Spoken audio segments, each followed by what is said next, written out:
यानी सुबह शाम इस वजीफ़े को पढ़, अल्लाहुम्मा इन्नी अऊज़ु बिका मिनल हम्मी वल हुज़्नी व अऊज़ु बिका मिनल अज्ज़ि वल कसली व अऊज़ु बिका मिनल जुबनी वल बुख़्ली व अऊज़ु बिका मिन गलबतिद दैन व क़हरिर रिजाल। अब ये वजीफ़ा, ये दुआ है, ये किसी पीर का बताया हुआ वजीफ़ा नहीं है, ये मुहम्मदुर रसूलुल्लाह सल्लल्लाहु अलैहि वसल्लम का अता किया हुआ वजीफ़ा है।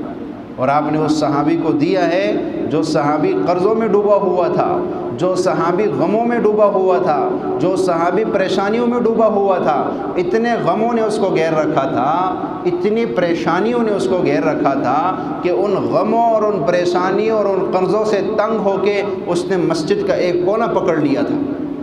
और अल्लाह के नबी ने आके उससे कहा कि मैं तुझे ऐसा कलाम सिखाऊंगा कि तू उसको पढ़ेगा, अल्लाह तेरे सारे गम भी दूर कर देगा, अल्लाह तेरे सारे कर्ज़े भी दूर कर देगा।